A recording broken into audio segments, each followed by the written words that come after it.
or the feelings of anyone else, of course, they are definitely under some form of influence. People that play with, for example, chemicals, mind-altering drugs, okay, they set themselves up, okay, to be open to all of this darkness. Like a beacon in the night.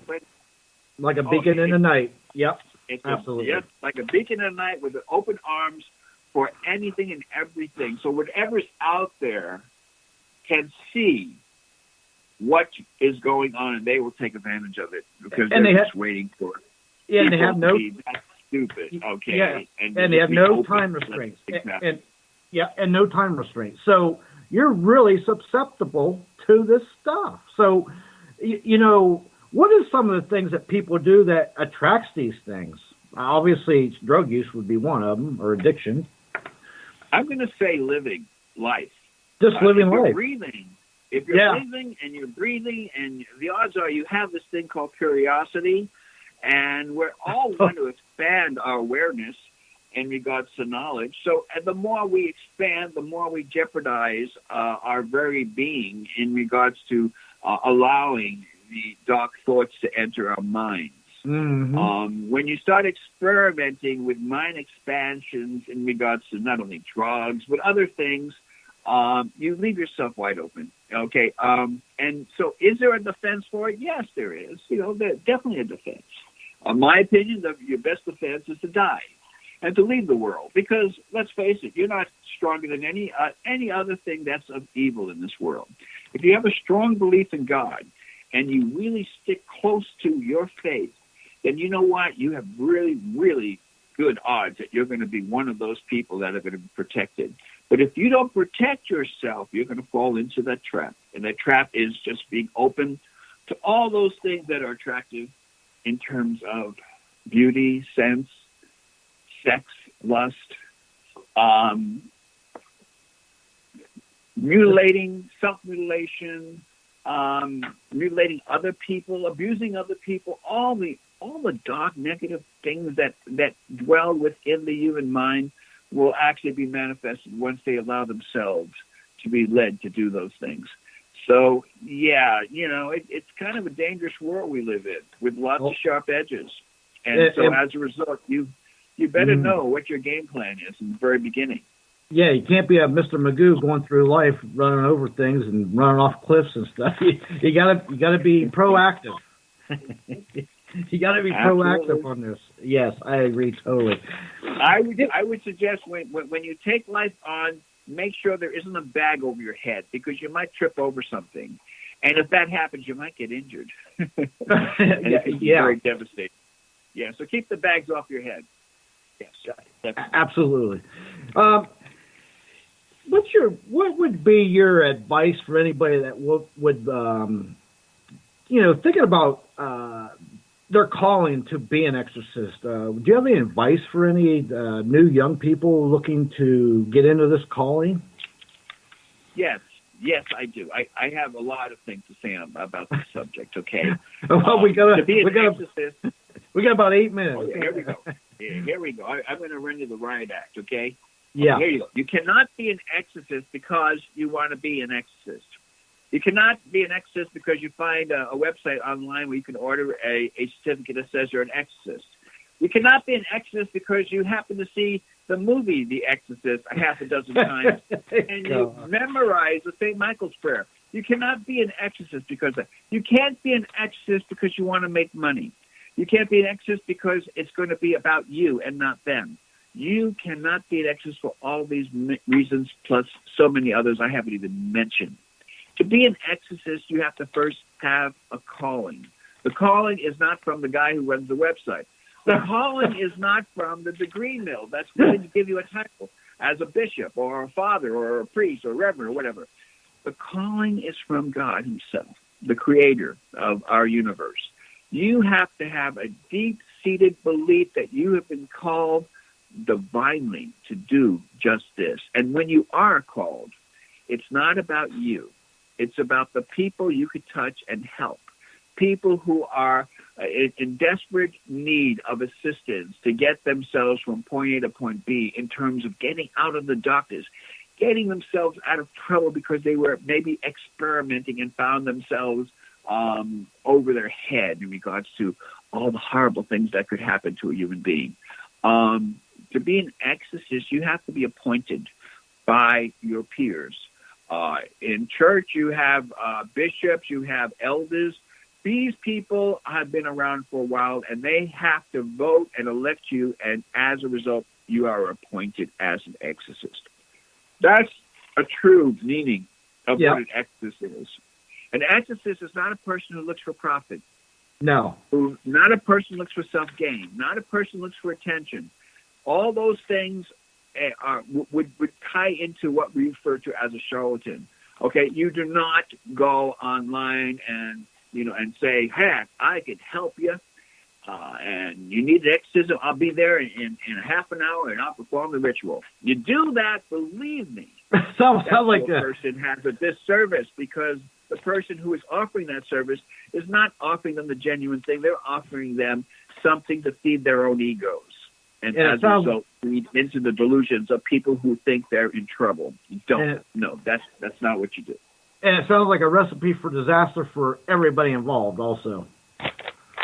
It's all about ego. It's all about how you perceive yourself and how you want other people to perceive you. And when you get into your ego thing, then you're in a lot of trouble, because you're going to do so much damage to the people who are really looking for help. Right. And that subtle evil, it's looking for pride, ego. These are things it feeds off of. So, you can't go in using that, I would think, that try to help somebody. That's a recipe for a train wreck right there. Well, right? It's funny. The world is full of, as you use the term recipe, yes, there's a series of things that follow that could either help, or it could be devastating to an individual when you're operating on false premises. Over the years, okay, and I don't know if you've ever followed my career, but over the years, I've had some what I refer to as online trolls. Oh, these Lord. Trolls, they are all about themselves, and they have nothing else but to criticize other people. And as a result, I've had some trolls. There's still some negative stuff out there about me, and it's so hard to believe, because I know me. I'm a pretty nice guy. I'm a pretty nice guy. You could ask me any day of a week, and I'll tell you, you know what, that Ron is a nice guy. Well, I believe you. Me being a nice guy. The thing is, I've never done anything for money. I've never done one thing for money. My organization, I used to charge $65 for a yearly membership. That would pay for the certificate, training materials, my online time, things of that nature. $65 per member. And yet there was a troll out there saying I was getting rich of $65 a year. And I cannot believe. But you know what? This is another tool that the doctors use. They use these people that are bored, that have so much time on their hands, that, that they try to throw the attention on someone else and create some things. And as a result, it's a very bad reflection on them. Shame on them. But you know what? I'm not going to judge them. I've never responded to any of my trolls, because you know what? It's what they do. Let them do what they have to do. And anyone who believes them, that's fine too. But I've always said, we've helped, and when I say we, I'm talking about my organization. We've helped so many people for almost 40 years. We've helped so many people. I never charged a dime. So whatever they're talking about, I have no idea, not a clue. All I do know is that they have a problem, and hopefully people can see them for who they are. People who are genuine don't have to feed into those people. They just continue to do what they do, as I have done, and as a result, we helped a lot of people, and thank God we were able to be available to be used by God to shed that light in those corners of the world.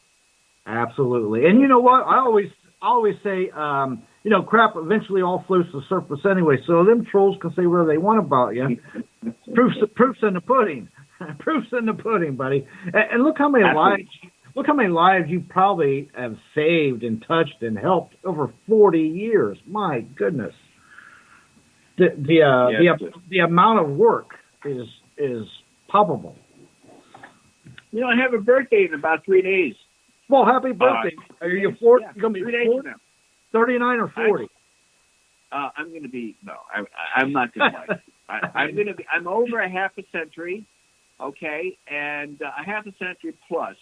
So I am actually going to be 66 years old. Well, happy birthday and congratulations. I never thought I would ever see 65. I never thought I would see 40, honestly. I have been through so much stuff. I can imagine. Gosh, I have been in hospitals because of some of the things I've done in regards to fighting the demonic. I have almost lost my life several times. Everything documented. Everything, even pictures of foot marks, boot marks on my chest, as a result of being involved in the supernatural thing we call the battle of good versus evil. All this stuff it's been glorified through entertainment. It's been glorified in Hollywood. But the reality is that this stuff is real. And true exorcism is one of the most horrifying, emotional times that any victim would have to go through and would not want to publicize it. This is like the lowest part of their life, where they've been pushed physically and mentally, and we're at a point where they're just holding on to dear life by a string. They never want their exorcism to be publicized, and as a result, you will never truly find a real, genuine exorcism up close and personal, where someone's actually filming it and everything else. The reason being is these things are the most horrible things that any person could be thrown through. It's just not very realistic at all. Nope. And I think of all the people that I have been in contact with over the years, and I won't even begin to tell you how many, because it's like mind-boggling. And it's amazing, okay, that there are so many more people out there that could use this kind of help. And the help doesn't come from the clergy, it comes from God. And God uses these individuals who have been called to do just that. And those are the individuals they need to seek. Amen to that. Hey, I got to tell you, Ron, we're about to run out of time. You got a couple minutes here to share whatever you want to share or promote. You got websites, whatever it is. Go ahead, buddy. And thank you very much. You are a true treasure trove of information. So I'm going to give you a couple minutes here to promote whatever you want to promote or share. Go ahead. The only thing I want to promote is goodness and light. Okay, you need to strive for that. Everything else is just fluff. Happiness comes from true light. Happiness does not come from the dark. You could find me on Facebook. I have forums. One of them is the battle of good versus evil. The battle of good versus evil continues with Ronald Feyl Enright. I don't even remember the name of the full name of it. Anyway, I have several forums on Facebook, or you can just look me up on Facebook, and I'm always posting something in regards to my daily experiences with the demonic. And every once in a while I'll write some articles, and you'll find them online, and that's it. The only thing I like to promote is happiness, peace, love, and I pray that everyone will have a peaceful existence. And please, my only request right now is please stay away from those sharp corners. The world is full of them. Amen to that. Hey, Ron, thank you very much. You're an awesome person. Joe, Gail, you're awesome too. Thanks for coming on. You're welcome. Thanks for coming on. And, hey, I hope you guys have a great weekend. You're awesome guests, awesome people. Thank you very much. Have a good night. Bye-bye. Thank you. Thank you. Yep. Bye. Good night. Bye. Okay. Let me just say this to everybody listening. Hey, if you'd like a paid psychic reading, just get a hold of me and I'll set you up with somebody. You can find me on Facebook or Messenger or through my groups, whatever. Also, if you'd like to advertise on my show, just get a hold of me. Same thing, Facebook, Messenger, and get a hold of me and we can do that. Hey, it's been a great night. Thank you, Ron, for coming on. He's been a great guest.